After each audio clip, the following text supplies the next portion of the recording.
లేకపోతే శ్రద్ధగా వినండి అని ఆ నోటి నుంచి వాక్యం చదువుతుంటాడు. ఆ మాట అలాగే మోడల్గా నేను అనుకుంటాను, అది ఆడుతున్నాడు కదా, అది ఇంటికి అడుగుతున్నాడు కదా, ఏం పట్టించుకోలేదు కదా అనుకుంటాను. ఆ ఇంటికి వెళ్ళి వాళ్ళ మమ్మీ వాళ్ళ కొత్తలు పెట్టి అందరూ సీరియస్ పైకెత్తాను. అందరూ కూడా ఎవరు కూడా అది ఇప్పుడు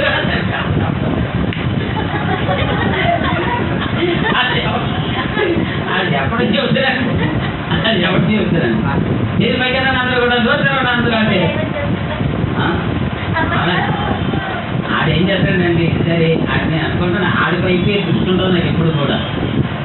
అది రోడ్నట్టు ఉంటాడు, ఆడినట్టు ఉంటాడు అని ఇంటికి వెళ్ళి మోస కూర్చున్నట్టు దేవుడు మనకి మహిమ కలిగింది కాక. కొంతమంది అలాగ ఉంటారండి, రంగంలో ఎక్కువ కొంతమంది ఉన్నట్టు ఉంటారు.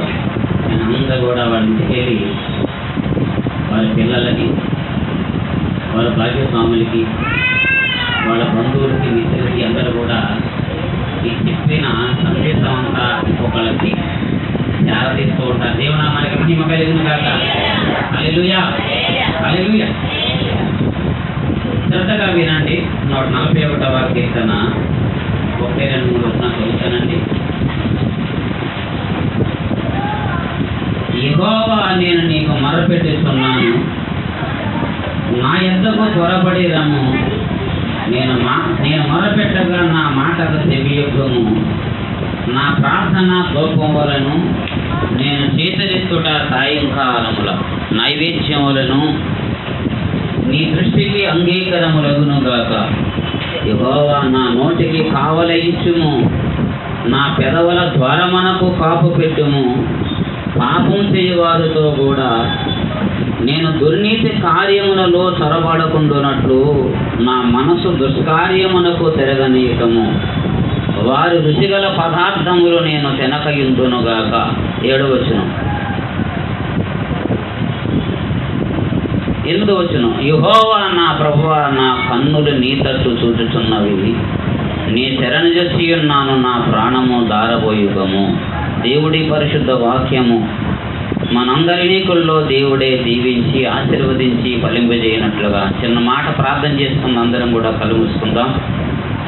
దేవుడే మనందరి మధ్యలోనికి దిగవచ్చినట్లుగాను, మనతో మాట్లాడినట్లుగాను,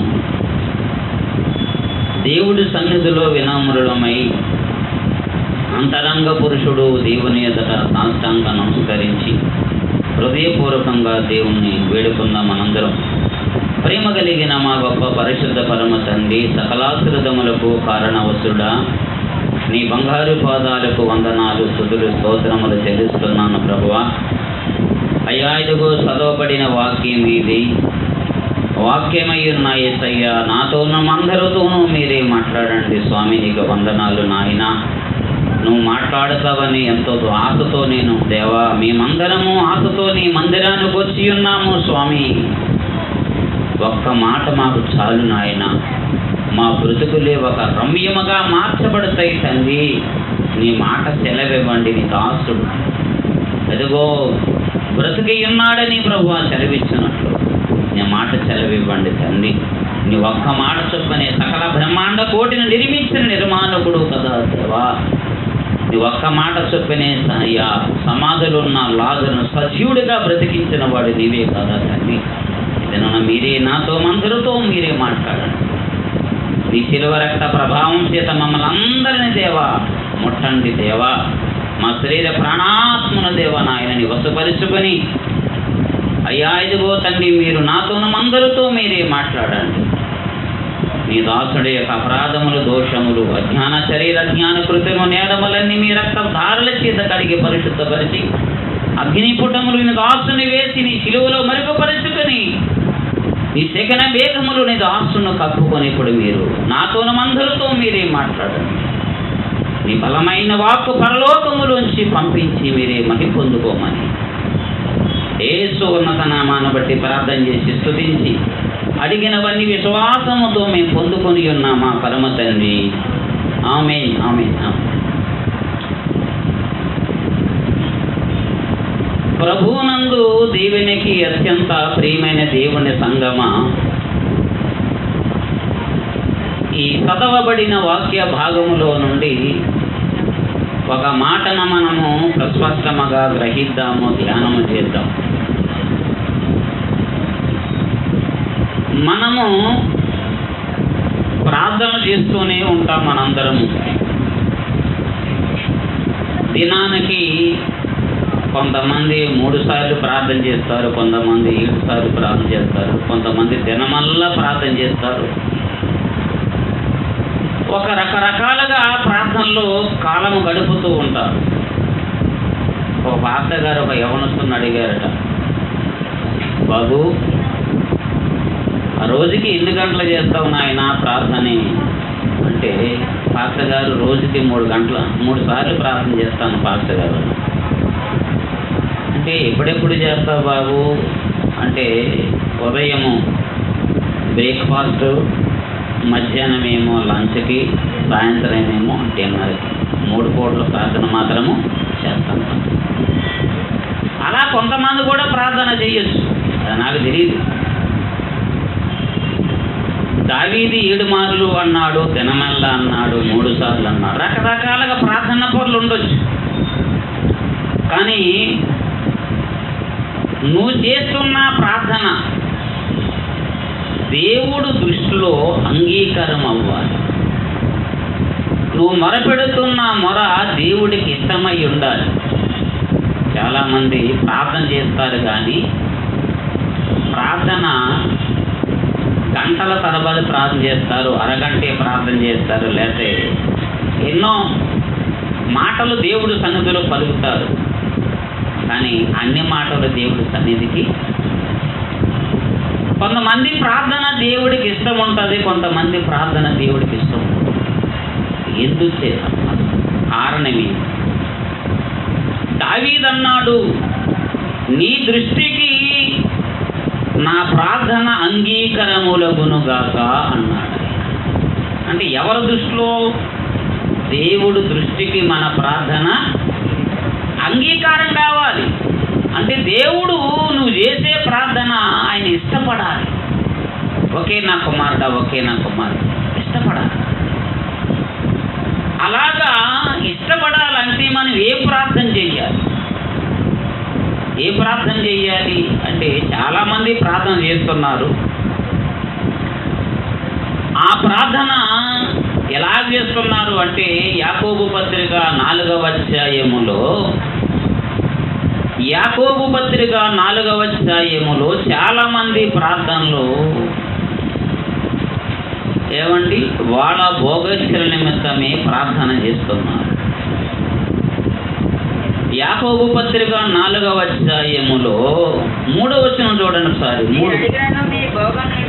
మీరు అడిగినను మీ భోగముల నిమిత్తము వినియోగించుటకై దురుద్దేశముతో అడుగుదురు గనుక మీకేమియూ దొరకటలేదు అన్నాడు.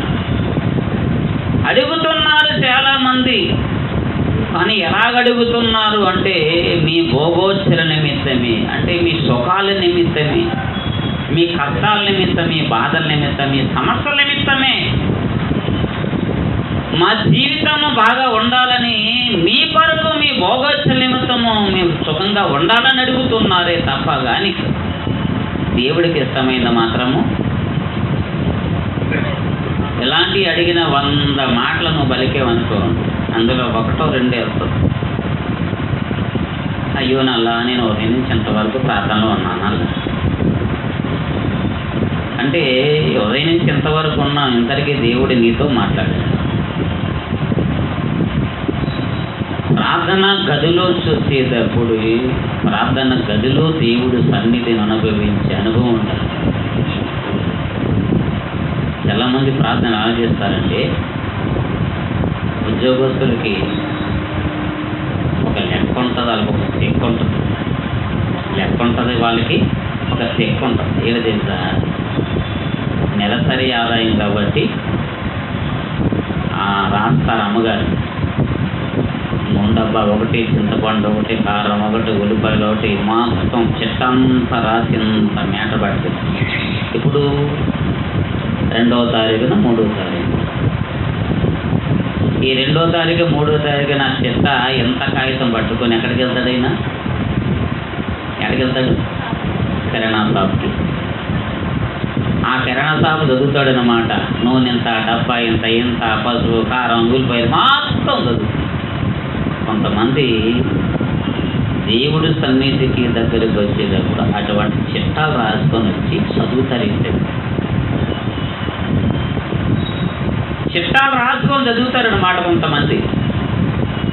అందుకే దేవుడు ఏమన్నాడు? మీరు ప్రార్థన చేసిన నేను మీకు దొరకలేదు. మీరు ఎంత ప్రార్థన చేస్తున్నారు, ఉదయం నుంచి సాయంత్రం వరకు గుండెని చింపుకొని అరుస్తున్నారు, కానీ మీ ప్రార్థన దేవుడు అంగీకరించుకోండి. కారణం ఏంటి? మీ సౌఖ్యము నిమిత్తము, మీ సుఖాల నిమిత్తము, మీ భోగోచల నిమిత్తమే నీకు ఇష్టమైన అడుగుతున్నావు తప్ప దేవుడికి ఇష్టమైన ప్రార్థనను ఎప్పుడైనా చేసేవా? ఎప్పుడు నన్ను దీవించు, మా అక్కను దీవించు, మా చెల్లిని దీవించు, మా తమ్ముని దీవించు, నా పిలిపి, నా భార్య, ఎప్పుడు రక్షింపబడిన మొదలుకొని వెళ్ళే వరకు కూడా చెప్పాలి. అది ఎప్పుడు కూడా ఏమండి, ఆ చెట్ట ఎప్పుడు కూడా అడగడం కాదు. నీ అక్కర్లు నువ్వు అడగక ముందే తెలుసు అన్నాడు. ఒకడు తన కుమారుడికి రొట్టెని అడిగితే పామునిస్తాడా? ఆకాశ పక్షులు చూడండి, అవి విత్తవు పోయవు, వాటిని పోషించేవాడిని నేనే. మిమ్మల్ని ఎప్పుడు ఎలా పోషించాలో, ఎలా పెద్దవాళ్ళని చేయాలో, ఎప్పుడు ఆశీర్వదించాలో, ఎప్పుడు దీవించాలో నాకు తెలుసు. నారు పోసిన వాడు నీరు మోస్తాడని పెద్దలు అంటారు. మరి ఎందుకు అంటే ఎప్పుడూ కూడా మనం అడిగేది ఇదే. అందుకనే మీరు అడిగినను మీ భోగము నిమిత్తము వినియోగించుటకై దురుద్దేశముతో. ఏ ఉద్దేశం అది? మంచి ఉద్దేశంతో కాదు, అడగలేదు. నువ్వు అడిగేదేదో మంచి ఉద్దేశముతో దేవుడు అడిగితే ఆయన ఇస్తాడు. అందుకని ఆ దురుద్దేశంతో నువ్వు అడుగుతున్నావు కాబట్టి నీకేమీ దొరకటము లేదు అన్నాడు. అందుకని ఆ మాట 2 తిమోతి పత్రికలో 2వ అధ్యాయములో 22, 2 తిమోతి పత్రిక 2:22, 2:22. ఓకే, 2 తిమోతి పత్రిక 2:22. నీవు యవనేచ్ఛల నుండి పారిపోము, పవిత్ర హృదయులై ప్రభువునకు ప్రార్థన చేయవారితో కూడా నీతిని, విశ్వాసమును, ప్రేమను, సమాధానమును వెంటాడుము అన్నాడు. పవిత్ర హృదయులై ప్రభువునకు ప్రార్థన చెయ్యువారితో కూడా అన్నాడు. అంటే ఒక గుంపు ఉంది, పవిత్రమైన హృదయం కలిగిన వారు ప్రార్థన చేస్తున్నారు. పవిత్ర హృదయులై ప్రార్థన చేసిన వారిలో మోసే ఉన్నాడు, అహరోను ఉన్నాడు, సమూయేలు ఉన్నాడు, దావీదు ఉన్నాడు. వీళ్ళు భక్తులందరూ చేయువారితో కూడా నీవు ఏం చేయాల?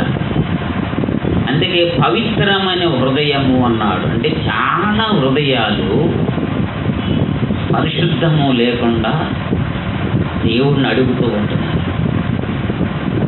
దేవుడు నీ ప్రార్థన ఆలకించాలంటే నీ హృదయము కూడా ఎలా ఉండాలి? దేవుడు పరిశుద్ధుడు, పాపుల మనవ ఆయన ఆలకింపడు అన్నాడు. అంటే నీ హృదయము కూడా ఎలా ఉండాలంటే పరిశుద్ధముగా ఉండాలి. హృదయములో ఏవండి ద్వేషము, అసూయ, కపటము, గర్వము, అహము, మత్సరము, కపటము ఇవన్నీ హృదయములో ఉంచుకొని నువ్వు ఎంత మొరపెట్టినా సరే దేవుడు దొరకదది. చాలామంది మేము మొరపెడితే దేవుడు మాకు ఇచ్చాడండి అని చాలామంది అంటూ ఉంటారు. ఏమిచ్చాడు? నేను ఉద్యోగం అడిగితే ఉద్యోగం ఇచ్చాడండి, వ్యాపారాన్ని దీవించమంటే దీవించాడండి, పనులు దీవించమంటే దీవించాడండి, పల్నాదండి దీవించాడండి, దేవుడు ఆలకించాడండి. తమ్ముడు, చెల్లి, నీ లాజిక్కే నేను ఉపయోగిస్తాను. మరి ఇన్ని రోజులు బట్టి నువ్వు అడిగావు కదా, అడిగితే నీకు ఉద్యోగం ఇచ్చాడు, వృత్తి ఇచ్చాడు, ఏదో ఇచ్చాడు దేవుడు నీకు. మరి ఎన్ని రోజులు బట్టి పరిశుద్ధాత్మ అడిగితే నీకు ఇచ్చాడా? ఇన్ని రోజులు బట్టి కృపావరం అడిగితే దేవుడు నీకు ఇచ్చాడా? ఏం పొందుకున్నావు దేవుడి దగ్గర నుంచి? అంటే ఇచ్చేవాడు ఈ లోక దేవుడు, ఆయన అన్నీ ఇస్తాడు నీకు. ఎందుకో తెలుసా? నీకు బాగా ఇస్తే దేవుడు మర్చిపోతావు అన్న సంగతి దేవుడికి ముందు తెలుసు. అందుకే కొంతమందికి ఇచ్చేస్తాడు, పోన్లే బాబు.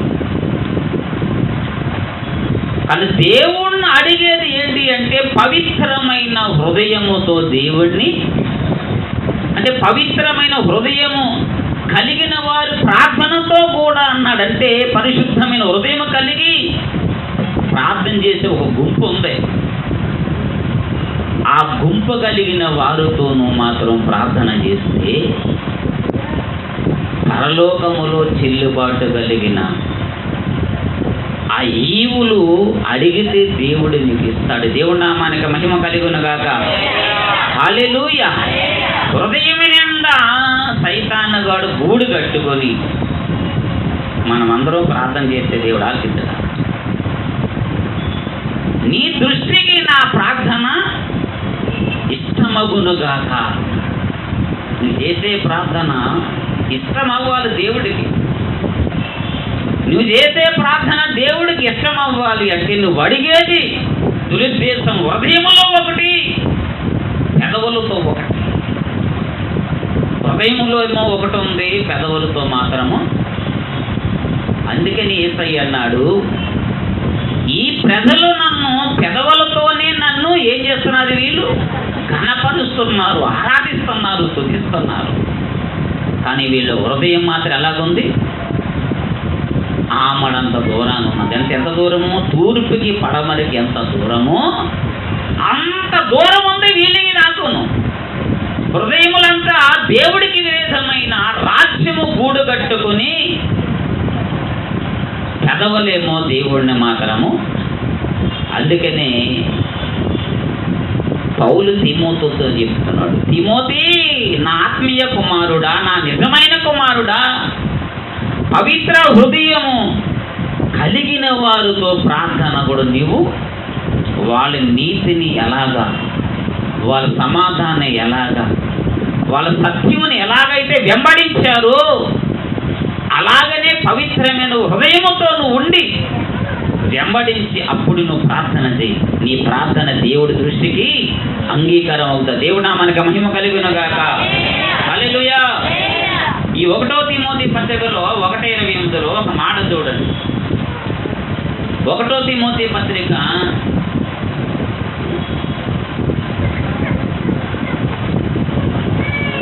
1 తిమోతి పత్రిక 2వ అధ్యాయము 8వ వచనం, 2:8. కావున ప్రతి స్థలమందును పురుషుల కోపమును సంశయములు లేని వారై పవిత్రమైన చేతులెత్తి ప్రార్థన చేయవలనని కోరుచున్నాము.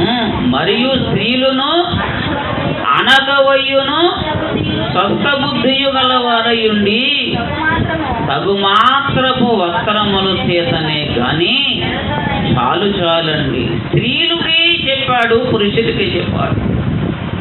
స్త్రీలకు ఉండవలసిన ఘనం ఏంటంటే సంశయము లేనివాడే పాపము లేనివాడు. స్త్రీలకేమో అణకువయును స్వస్థ బుద్ధి. అంటే పవిత్రమైన హృదయముతో ప్రార్థించేసే వారికి ఉండే లక్షణం ఇది. కోపం ఉండకూడదు, సంశయం అనేది. స్త్రీకి ఏం చెప్పాడు? అనుభవం ఉండాలి, స్వస్థత బుద్ధి ఉండాలి. ఏమండి, నాబాలు భార్య అబయగాలికి శ్రేష్టమైన బుద్ధి అవడం. నాబాలు భార్య, నాబాలు నీ పేరుకు తగ్గగానే నీ జీవితం ఉంది అంటే, నాబాలు అంటే మూర్ఖుడని అర్థం. నీ పేరుకు నీ జీవితాన్ని సూచిస్తుంది. కొంతమంది పేర్లు కొంతమంది జీవితానికి సూచిస్తూ ఉంటాయి. అందుకే ప్రవక్తని మనం ఏం చేయాలంటే, దైవ సేవకుడిని మీరు ఏం పేరు పెట్టాలనుకుంటున్నారో ఆ పేరు పెట్టండి అన్నారు. కొంతమంది ఏం చేస్తారంటే, పేరు రాసుకొని వచ్చి ఈ పేరు పెట్టండి, ఈ పేరు పెట్టండి. అందుకనే నేను ఏ సభలు పెట్టినా, మా అబ్బాయిలు పేర్లు పెట్టినా దైవజనులకి నేను అప్పగిస్తాను. దైవజనులకి ఎందుకు అప్పగించాలి? పరలోకములను వాళ్ళు మొర్ర పెడతారు, దేవా ఈ బిడ్డకి ఏం పేరు పెట్టాలి. వాళ్ళు మొర్ర పెట్టిన తర్వాత దేవుడిని పంపిస్తారు. నాబాలు అంటే మొరటవాడు, మూర్ఖుడు. నీ పేరుకు తగ్గ నీ జీవితం. అబయగాయిలు మాత్రము స్వస్థ బుద్ధి, సుబుద్ధి కలిగిన స్త్రీ అవ మంచిది. అందుకని స్త్రీలు కూటం కాదు కాబట్టి అయినా సరే మాట చెప్పాలి. అనుభూతనం అనేది స్త్రీ దేనితో పోల్చాడు అంటే సంఘము అనగా స్త్రీకి ఉండే గుణం ఏంటంటే అనుభూతనం, అణుచుకోవాలి. ప్రతి దానికి కూడా ఒదిగిపోవాలి, ప్రతి దాన్ని కూడా కలిపిపోవాలి. ఒదుగుపోవాలి, కలిపిపోవాలి. అప్పుడే ఆ స్త్రీని గురించి కవని అంటే పెద్దలు కూర్చుంటే చోట ఆ స్త్రీని గురించి చెప్పుకుంటారు. దేవుని నామానికి మహిమ కలుగును గాక. హల్లెలూయా, హల్లెలూయా. అందుకు దేవుని ప్రియులారా, మంచి బుద్ధి. స్త్రీ ఒంటరిగా పడుకొని వార్లా పడుకుందంటే బుద్ధి మారుతుంది. అందుకే స్త్రీ ఒంటరిగా ఎట్టి పడుతూ ఉంటుంది. పురుషుడు కూడా ఒంటరిగా ఎల్లకిందలా పురుషుడు పడుకున్నాడు, వాడికి ప్రమాదం. వాడు ఒంటరిగా ఎల్లకిల్లా పడుకోనండి, వాడికి ఏమొస్తుందో. అనుభూతితో కూడిన విషయాలు దేవుడు, అనుభూతితో కూడిన జ్ఞానము బోధ వేరు. అందుకే పెద్దలు చెప్పారు, నలుగురిలో ఉంటే నోరు కాజుగో, ఒంటరిగా ఉంటే హృదయాన్ని కాదు. ఈ రెండు మగ స్త్రీ కూడా. అందుకని స్త్రీకేమో అనుభూతనం ఉండదు, పురుషుడికేమో పాపం. పురుషుడికి ఏం కావాలి? కోపం అనేది అందరికీ ఉంటుంది, అందరు పురుషులకు ఉంటుంది. ఏసైకి లేదా కోపం? ఏసైకి లేదండి. యాకోబుని నన్ను పోనైనా ఆయన, నన్ను పోనైనా ఆయన, నన్ను పోనయ్యా పోనిస్తే తప్ప కానీ నేను వెళ్ళిపోతాను బాబు, తెల్లారిపోతుందిరా నాయన, కొడుక కుమారుడా, వెళ్ళిపోనిరా అని ఒక బుద్ధి వెళ్ళలేదు. అయినా పాపం రాదేది అంటే యాకోబు మీద ఉన్న ప్రేమ. చిన్నపిల్లలు అమ్మా నాన్న ఊరికేస్తే 2 కాళ్ళు పడేసుకుంటారు. వెళ్ళమను నేను వద్దు అని, వెళ్ళలేమో నేను వస్తాను 2 కాళ్ళు పడేసుకుంటే ఆయన ఎల్లకించి మనం వెళ్ళలేము. తేల్చి గోడ కొడితే అవును కదా, మరి ఏం చేస్తున్నాం అంటే వాడి మీద ఉన్న ప్రేమ, పాపాన్ని అక్కడ అలుచుకొని ప్రేమ వాడు చూపి వాడిని వదిలించుకొని వెళ్ళటమే దైవ ప్రేమ. దేవుడు మనకి మహిమ కలుగును గాక. హల్లెలూయా, హల్లెలూయా. అందుకు పురుషుడికి ఏ ఉండకూడదు?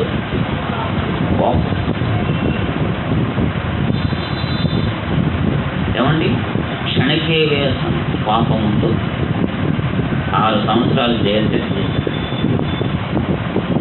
పాపాన్ని ఎప్పుడు కూడా స్త్రీ అనుకో ఎలా ఉంటుందో పురుషుడు పాపాన్ని కూడా అలా అంచుకోవాలి.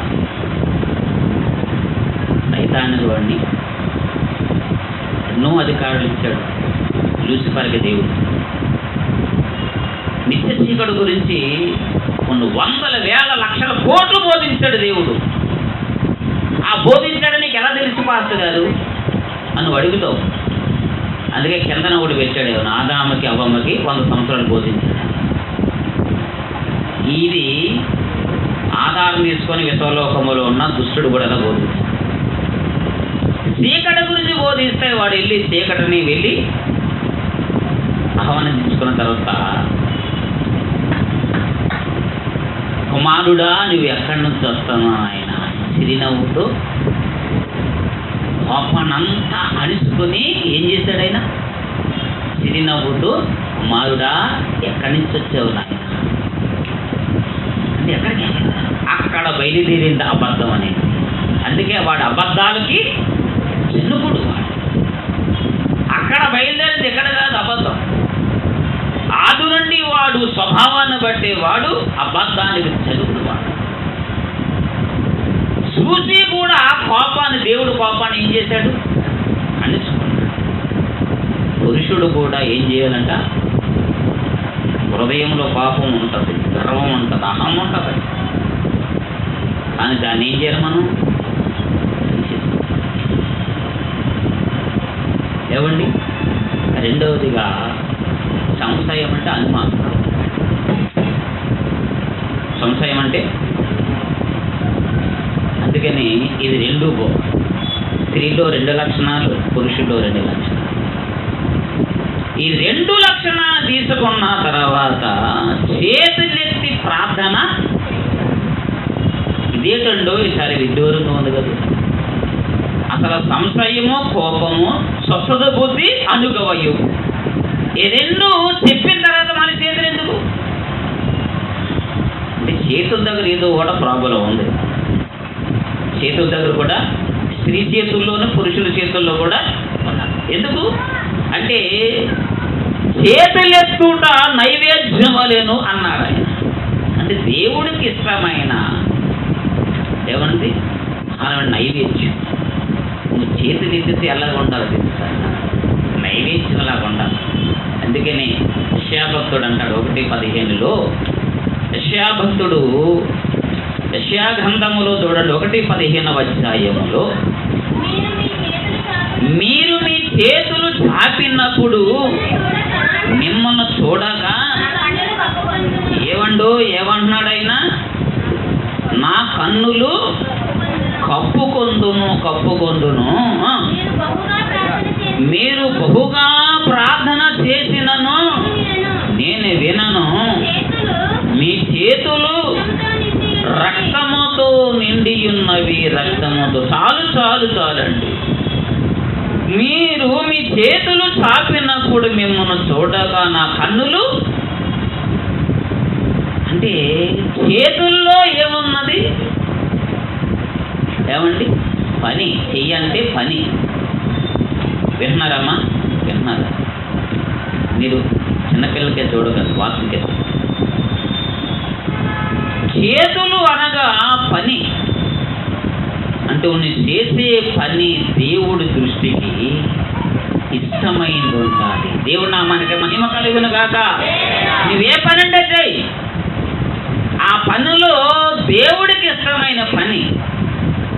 దేవుడికి ఇష్టం లేకుండా నువ్వు ఏ పని చేసినా సరే నీకు దేవుడికి ఇష్టం లేని పని చేసి నువ్వు బహుగా ప్రార్థన చేసినా సరే అది దేవుడు వినడు.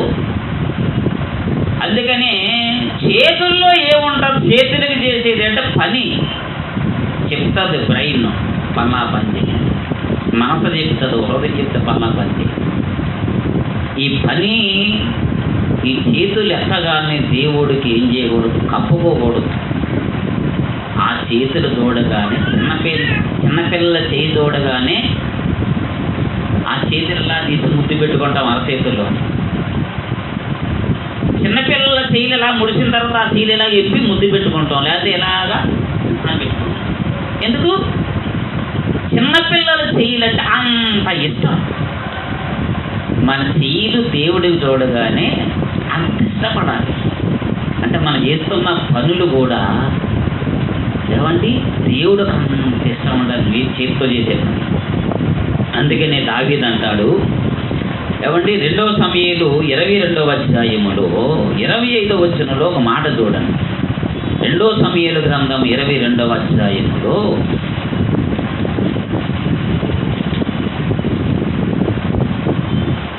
22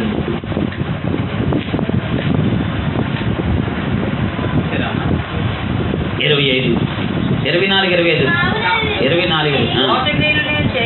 దోష క్రియలను నేను చెయ్యనల్లకుంటిని, ఆయన దృష్టికి యథార్థపరుడనైతిని, కావున నేను నిర్దోషినయుండుట ఏమండి యెహోవా చూసెను, నా దృష్టికి కనబడిన నా చేతుల నిర్దోషోత్తమును బట్టి నాకేమిచ్చిన ఆయన ప్రతిఫలం ఇచ్చిన. దేవునా మనకి మహిమ కలుగునుగాక. హల్లెలూయా. నేను నిర్దోషినయుండుట యెహోవా అంటే తన దృష్టికి కనబడిన నా చేతుల నిర్దోషత్వాన్ని బట్టి. అంటే దావీదు చేస్తున్న పని దేవుడు దృష్టిలోకి మాత్రము ఇష్టమైన పని. దావీదు చేస్తున్న పనిలో నిర్దోషత్వం అంటే దేవుడు ఎప్పుడు కూడా నువ్వు చేస్తున్న ప్రతి పని కూడా దేవుడు గమనిస్తూ ఉంటాడు, ఆయన చూస్తూ ఉంటాడు. పిల్లి కళ్ళు మూసుకొని పాలు తాగితే లోకమంతా తీర్థం అనుకుంటాడు. కానీ దేవుడు మనం చేస్తున్న ప్రతి మాట, ప్రతి పని, ప్రతి ఆలోచన అన్నీ గమనిస్తూ ఉంటాడు.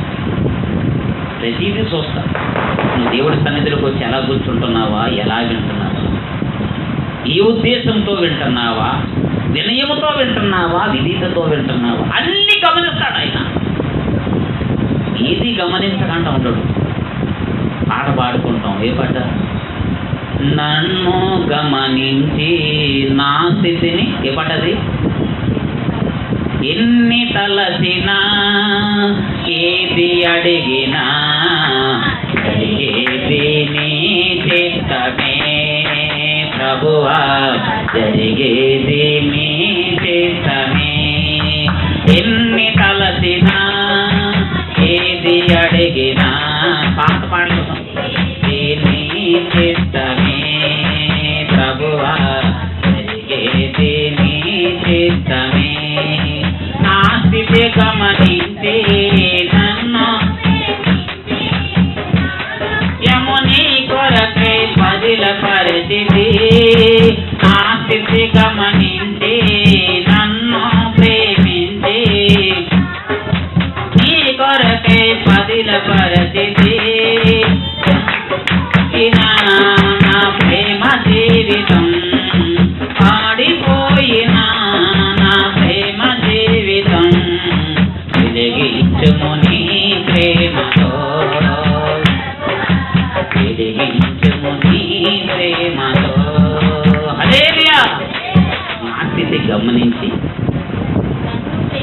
అంటే నీవు ఎక్కడ కూర్చున్నావో, ఏ ప్లేసులో కూర్చున్నావో, ఏ పని చేస్తున్నావో, ఏం ఆలోచిస్తున్నావో. ఇప్పుడు తుల్లో కూర్చోవచ్చు, ఆఖరిపేటలో కూర్చోవచ్చు, ఇంకో ఇంటి దగ్గర వెళ్ళి కూర్చోవచ్చు. నువ్వు ఎక్కడండి కూర్చో, అక్కడ ఉంటుంది చూపు. నీ మీద స్పెషల్గా ఒక సీసీ కెమెరా పెడతాను. నువ్వు కూర్చున్నప్పుడు ఎలాగా నీ వ్యవహార శైలి ఎలాగుందా, నువ్వు మాట్లాడుతున్నప్పుడు నువ్వు హృదయము ఏ ఉద్దేశంతో మాట్లాడుతున్నావో గమనిస్తాను. అందుకే దావీదు యెహోవా నా నిర్దోషత్వాన్ని నీ కన్నులు చూస్తున్నాయి అనుకుంటాం మనం. ఆయా వడుతో అన్నీ ఒకసారి మా ఊళ్ళో కిరాణా కొట్టు దగ్గరికి ఇంకా దేవుడు నమ్ముకోలేదు.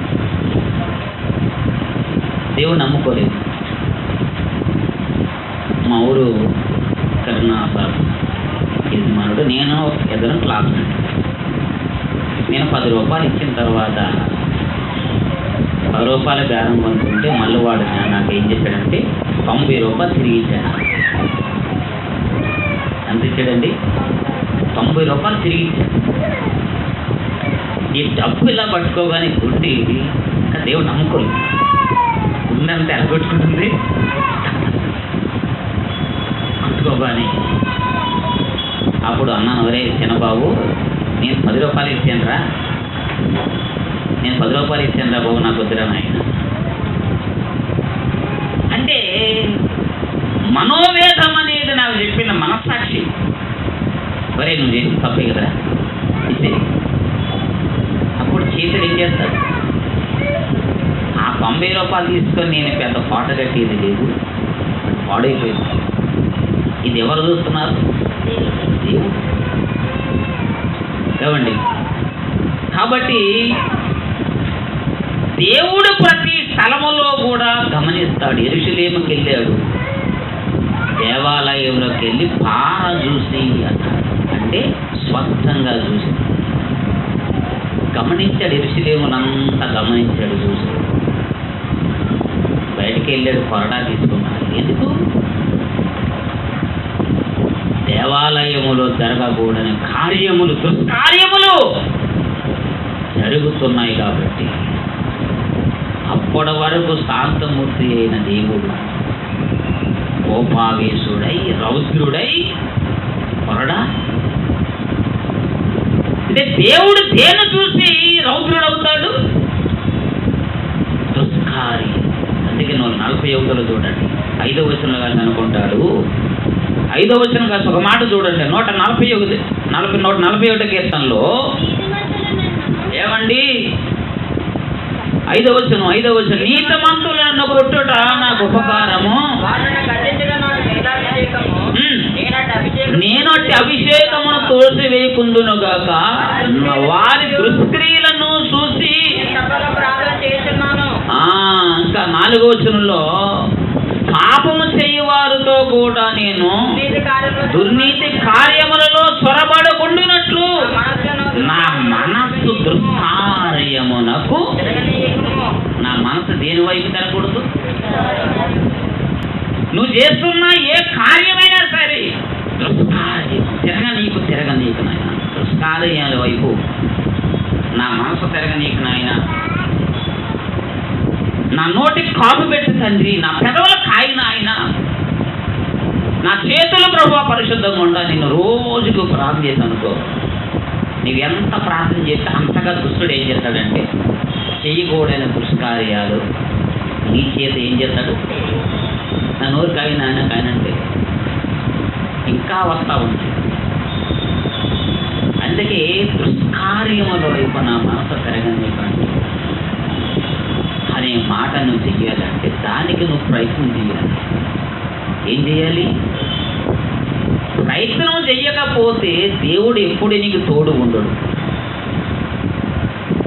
ప్రయత్నపడుచుండగా అన్నాడు యోధా భక్తుడు, ప్రయత్నపడుచుండగా అన్నాడు మహాజ్ఞాని అయిన సొలొమోను. అతడు చేసిన ప్రయత్నములన్నిటిని సఫలమవునుగా. కానీ 2వ కీర్తన అంటే ఏం చేయాలి? ప్రయత్నము. దుష్కార్యాలపై మనసు తిరగకుండా ఉండాలి అంటే నీ సహవాసం ఎవరితో ఉండాలంటే పరిశుద్ధులతో సహవాసం. దేవుని నామానికి మహిమ కలుగును గాక. హల్లెలూయా. అందుకే దావీదు భక్తుడు 26వ కీర్తనలో చూడండి ఒకసారి. 26లో ఒక మాట అంటాడు ఆయన. 26వ కీర్తనలో 4వ వచనం చదవమ్మా. పనికి మాలిన వారితో నేను సాంగత్యము చెయ్యను, వేషధారులతో నేను పొందు చెయ్యను, దుష్టుల సంఘము నాకు అసహ్యము, భక్తిహీనులతో సాంగత్యము. అంటే నిర్దోషిన నా చేతులు యెహోవా నీ బలిపీఠము చుట్టూ ప్రదక్షిణ. అంటే దేవుడు బలిపీఠము చుట్టూ కూడా ప్రదక్షిణ చేయాలి, నమస్కారం చేయాలి.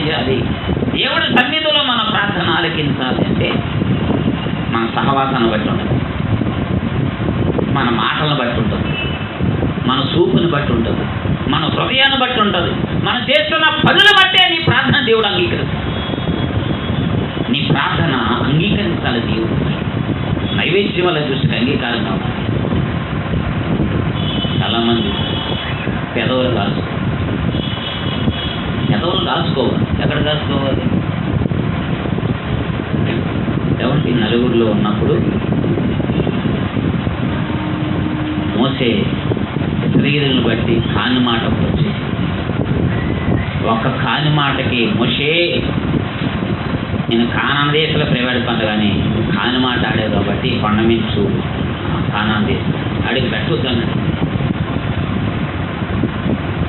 అడిగి పెట్టొద్దు అంటే నోరు అనేది చాలా ప్రమాదకరమైన ఏమండి అవయం. ఇది సృష్టిని తగలబెట్టి కాలచక్రము లాంటిది, అంత ప్రమాదకరమైనది. అందుకే నా నోరుని కావలించుము, కాయు. ఏమండి కాయాలి అంటే నోరు మౌనంగా మనము, నోరుంది కదా అని మనం ఎవరిని పెడితే వాళ్ళని ఇది మాట్లాడాలి. నేనైనా ఎవరమైనా సరే. అందుకని దేవుని ప్రియులారా, దావీదు భక్తుడు అంటున్నాడు, దుష్కార్యముల వైపు నా మనసును తిరక్కంట ఉండాలంటే ఏం చేయాలి? ఏమండి తిరక్కంట ఉండాలంటే నీ సహవాసం అనేది భక్తిహీనతో, జ్ఞానహీనతో, బలహీనతో కాదు. భక్తుపరుడు నీకంటే భక్తుపరుడుతో సహవాసం, నీకంటే జ్ఞానవంతుడు, నీకంటే విధేయత కలిగినవాడు, నీకంటే లోబడేవాడు, నీకంటే సంపూర్ణంగా దేవుడికి విధేయత కలిగిన వాడితో నువ్వేం చేయాలా? అప్పటితో వారితో సహవాసం చేస్తే 6 నెలలు వీరే వారు. మనం తాగుబోతులతో అలా సహవాసం చేసామనుకోండి, ఏమవుతాం మనం? వస్తుంది లక్ష్యం. మన సహవాసం ఎప్పుడు ఎవరితో ఉండాలి? పరిశుద్ధ వాక్యముతో ఉండాలి. దేవుడు నామానికి మహిమ కలుగును గాక. దేవుడు వాక్యముతో ఉండాలి ఎప్పుడు కూడా నీ సహవాసం. అప్పుడే నీ మనసు ఎవరి వైపు జరగదు? దుష్కీర్తి, కీర్తికి వ్యతిరేకమైన పని అర్థం దుష్కీర్తి. అంటే నువ్వు చేస్తున్న నీ మనసు కూడా చూస్తానని. మంచి మనసు లేకపోయి, మంచి హృదయం లేకపోయినా, మంచిది చేతులు లేకపోయినా, మంచి నోరు లేకపోయినా, మంచి కన్ను లేకపోయినా, నువ్వెంత ప్రార్థన చేసినా సరే నీ ప్రార్థన దేవుడు. ఈనాడు క్రైస్తవ సంఘము దేవుడు అనుకున్న ఈవుల సంఘం పొందటం లేదు. అసలు వాక్యం మీద దృష్టి పెట్టి అడగటం లేదు. ఎందుకు? మనసు వేరు, హృదయం వేరు, నోరు వేరు, చేతులు వేరు, కన్నులు వేరు. దేవుడు అడుగుతున్నాడు. దేవుడేమో నేను నీ ప్రార్థన ఆలకిస్తాను. ఆలకించాలంటే నీ హృదయం మంచిదై ఉండాలి, నీ మనసు మంచిదై ఉండాలి, నీ చేతులు మంచిదై ఉండాలి, నీ నోరు మంచిదై ఉండాలి, నీ కన్నులు మంచిదై ఉండాలి, నీ చేతులు అన్నీ మంచి లేకపోయి అనుకోండి.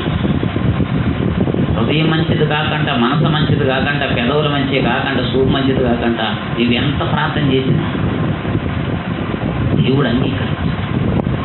అందుకని మన ప్రార్థన దేవుడు అంగీకరించాలి. మన ప్రార్థన దేవుడు అంగీకరించాడు. దావీదు అన్నాడు, నా నిర్దోషత్వం బట్టి యెహోవా నన్ను, నా చేతులు నిర్దోషముతో నిండిపోయాయి. దావీదు చేతులు ఎత్తగానే ఆయన చేతులు ఎలా కనపడ్డాయి ఆయన దృష్టికి? నైవేద్యం, ఇష్టమైంది. చిన్నపిల్లోడు చెయ్యస్తా అన్నం చేయి చూడగానే ఎత్తే వచ్చి ముద్దు పెట్టుకోవాలి, నువ్వు చేతులెత్తి ప్రార్థన చేయి. అందుకే మీరు బహుగా ప్రార్థన చేశానని నేనేం చెప్తున్నాను అంటే నువ్వు చేసే పనులు మంచివి కాదు. నువ్వు చేసే పనులు మాత్రము, నీ నోరు మాత్రము మాట్లాడితే మాట ఆడితే ఏది గర్వమైన మాటలు, డాంబికమైన మాటలు, పొగరబోతు మాటలు, ద్వేషంతో కూడిన మాటలు ఇది రాకూడదు నోటి. హృదయం చూస్తాడు దేవుడు. గర్వం ఉందా, అహంకారం ఉందా, ద్వేషం. అందరింటికి వెళ్తానని గమనిస్తాను. నేను ఏ ప్లేస్లోనైనా ఇముడిపోవడానికి ఇష్టపడతాను. అది చిన్న ప్లేసా, పెద్ద ప్లేసా, ఇది గౌరవమా, ఇదా, నాకు అంత అనవసరం. అక్కడికి ఆ ప్లేస్లో ఉన్నప్పుడు అది మట్టి అయినా సరే అక్కడ కూర్చొని అక్కడ వెళ్ళిపోయి అలా ఉంటాను. ఎందుకు? గర్వం అనేది దరికి రానియకూడదు. గర్వం అనేది దరికి మనం ఎప్పుడు కూడా గర్వము కానీ దరికి వచ్చిందంటే అలసిరీపడం. ఆయన అనిచేస్తూ ఉంటాడు. మనం ఎదుగుదాం అనుకుంటా కానీ అనిచేస్తూ ఉంటాడు. ఎదుగుదాం అనుకుంటాం కానీ ఏమంటే ముళ్ళపప్పు ఎలాగైతే మొక్కను అనిచేస్తూ ఉంటుందో నువ్వు ప్రార్థన చేసినా ఎంత ఉన్నా సరే అనిచేస్తావు. అందుకని మన దగ్గరికి ఏం రానియకూడదు అంటే గర్వం అనేది. హృదయము గర్వం కానీ మదమెక్కిందంట. అర్థం ఏంటి? గర్వం. ఇది యెహోవాకు ఇష్టమైన కార్యం కాదు. దేవుడికి గర్వం అనేది ఆయన పావులతో ఎందుకు పోల్చాడు తెలుసండి? పావురాన్ని తిప్పితే సేదు ఉండదు, దేవుడు హృదయాన్ని తిప్పితే మాత్రం సేదు అసలు ఉండదు, కపటం ఉండదు, గర్వం ఉండదు, అహం ఉండదు. మరి మనం ఎన్ని హృదయంలో పెట్టుకొని ఏసయ్యా నువ్వు చేతులెత్తుతే ఏసయ్య ప్రార్థన. దేవుడు నీ ప్రార్థన, నువ్వు దేవుడు కొరకు పనికి రావాలి, దేవుడు పనిలో ఉపయోగపడాలి అని దేవుడు ఆశిస్తున్నాడు. ఇది ఆ ప్రార్థన ఆటంకాలనేవి దేవుడు నీకు తెలియజేస్తాడు. ఇవి నీ జీవితంలో ఉన్నాయి నా కుమారుడా. నీ చూపు, నా కన్నులను చూచుచున్నవి. చాలామంది కన్నులు దుష్కార్యాల వైపు చూస్తున్నాయి. చాలామంది కన్నులు లోక వైపు చూస్తున్నాయి. చాలామంది కన్నులు లోక ఆశల వైపు చూస్తుంది. కానీ దావీదు కన్నులు నిన్ను చూచుతున్నాయి. దేన్ని కన్నిప్పుడు కూడా ఎవరిని చూడాలంటే యేసయ్యను చూడాలి. ఆ చూపు కూడా నువ్వేం చేయాలంటే సాధకం చెయ్యాలి. ఈ చూపుకే సాధకం లేకుండా దుష్కార్యాల వైపు నా కన్నులు త్రెప్పకము అన్నాడు. 119వ కీర్తనలో చూడండి. దావీదు చెప్తున్న మాటే నేను చెప్పుతున్నది, నేను చెప్పేది కాదు ఏదైనా సరే. 119వ కీర్తన చూడండి. 119వ కీర్తన 36.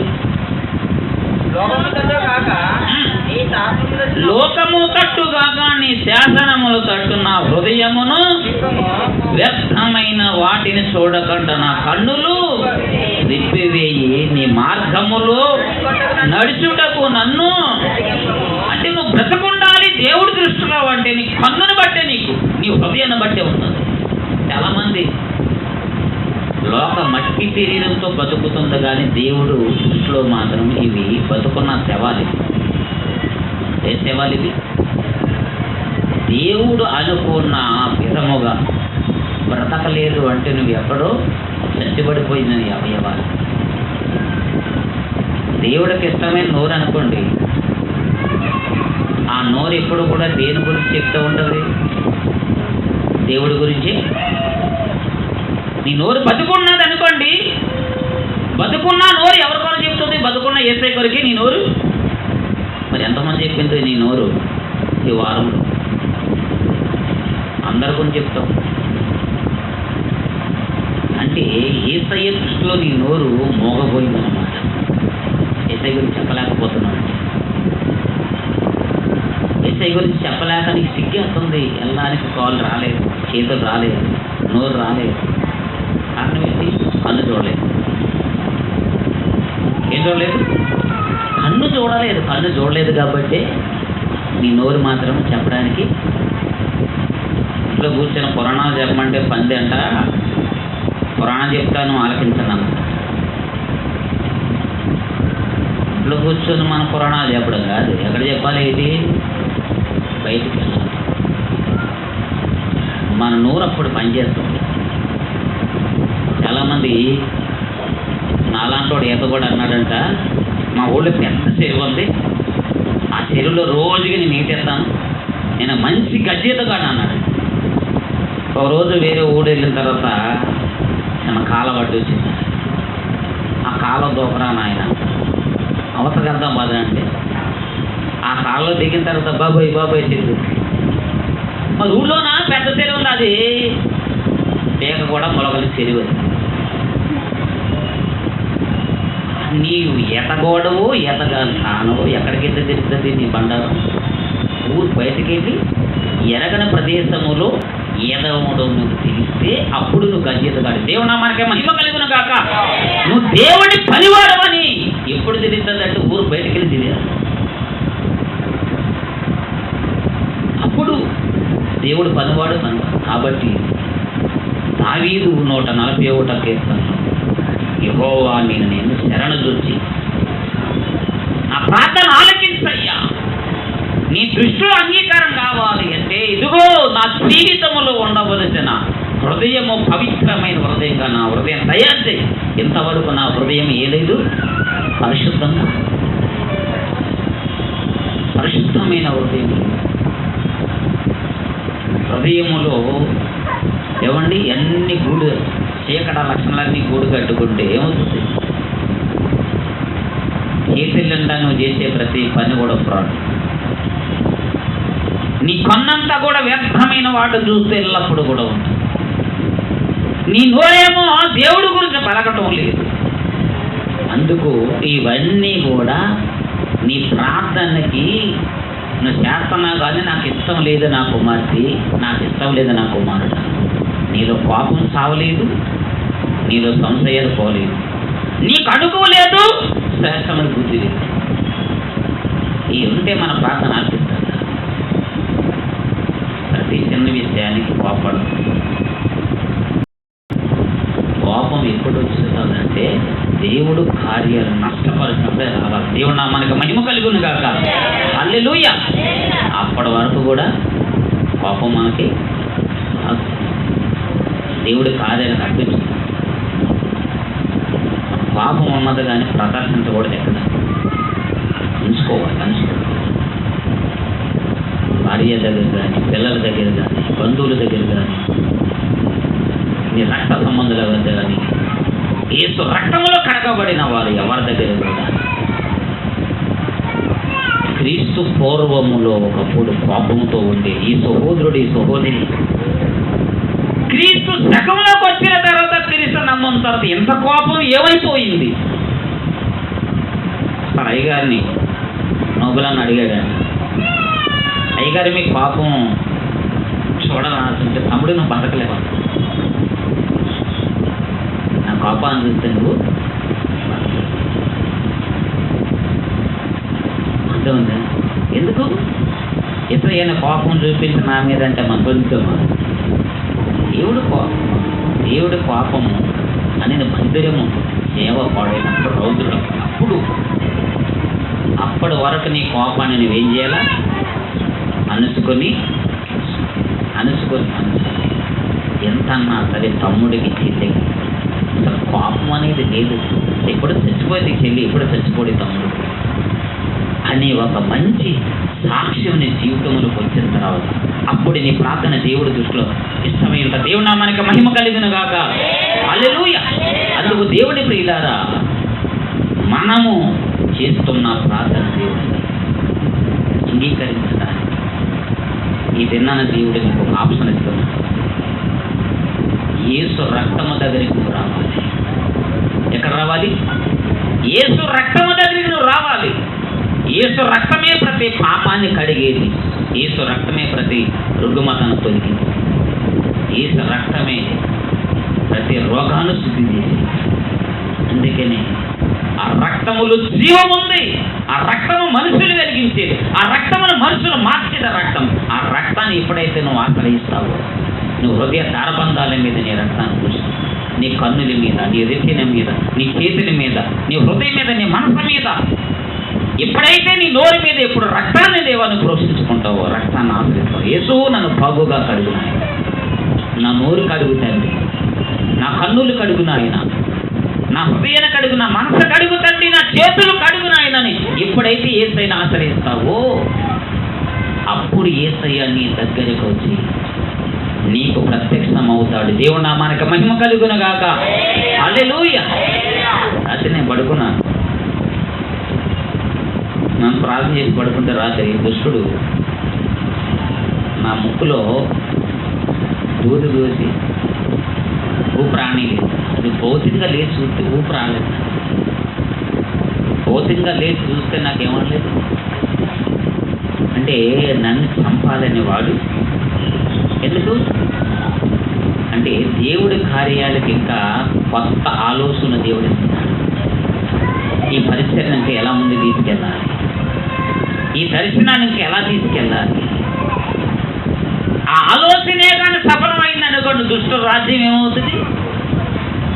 ప్రతిరోజు నీతో కొత్త విషయాలతో దేవుడు నీతో మాట్లాడని దిగి రావాలి. దేవుడు నామానికి మహిమ కలుగును కాక. హల్లెలూయా. దుష్టుడు నా మీద దాడి చేస్తున్నాడంటే దేవుడి పని నా ద్వారా ఇంకా జరగబోతుంది. నీకు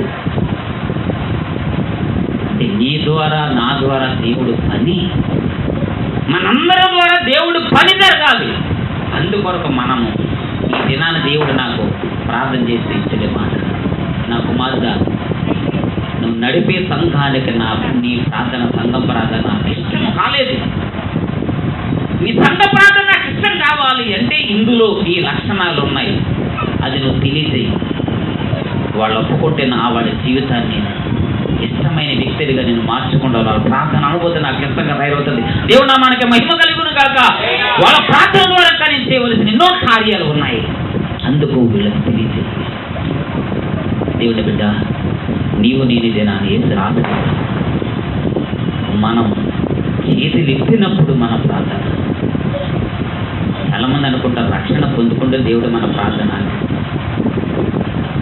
రక్షణ పొందకముందు కూడా దేవుడు మన ప్రార్థన ఆలకిస్తాడు. దేవుడు నామానికి మహిమ కలుగును గాక. రక్షణ పొందకముందే నేను బాప్తీసం చేత నింపబడ్డాను, ఆత్మ అభిషేకం, పరిశుద్ధాత్మ చేత నింపబడ్డాను, కృపావరాలతో నింపు, కృపతో నన్ను బలపరిచాడు, పరిశుద్ధాత్మ చేత నింపాడు, వరమిచ్చాడు.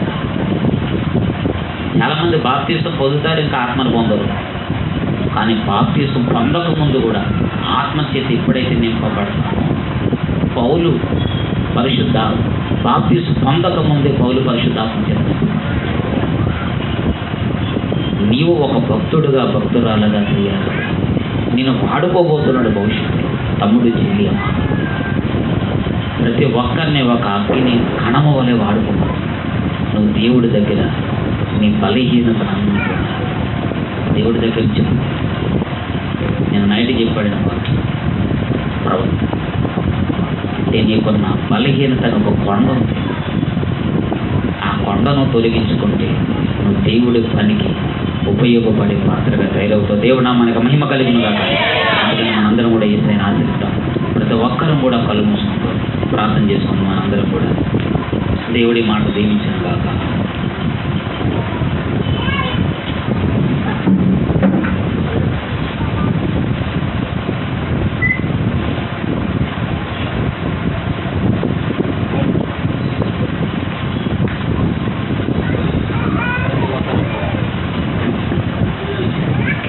దయచేసి ఎవరు అటు ఇటు తిరగొద్దు, అటు ఇటు చూడొద్దు.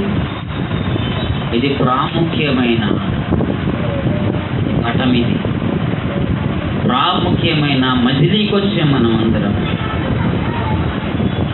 యేసయ్యకి నీకు సంబంధమైన సమయం ఇది. యేసుతో నువ్వు వ్యక్తిగతంగా మాట్లాడుకోవలసిన సమయం ఇది. యేసయ్య దగ్గర నీ బలహీనతలు తెలియజేసే సమయం ఇది.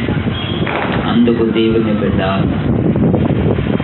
మనమందరము మోకాళ్ళుని 2 చేతులు పైకెత్తి, సాధ్యమైతే అందరూ మోకాళ్ళు ఉంచాలి. అందరూ మోకాళ్ళు ఉంచి ప్రతి ఒక్కరు కూడా దేవుని తట్టు మన 2 చేతులు చాపుదా మనందరం కూడా దేవా నీ సహాయం కొరకు వేడుకుంటున్నాను యేసయ్యని ప్రతి ఒక్కరు ప్రార్థన చేద్దాం. అందరూ కూడా ప్రతి ఒక్కరు ప్రార్థన చేద్దాం. హల్లెలూయా హల్లెలూయా హల్లెలూయా హల్లెలూయా హల్లెలూయా హల్లెలూయా హల్లెలూయా హల్లెలూయా హల్లెలూయా హల్లెలూయా హల్లెలూయా. యేసయ్యా దిగిరా దిగిరా దిగిరా దిగిరా దిగిరా నాయనా, నాతో మాట్లాడు ప్రభువా, నాతో మాట్లాడు ప్రభువా, నా హృదయ మనసును వెలిగించు నాయన, మండించు దేవుడా నాయన.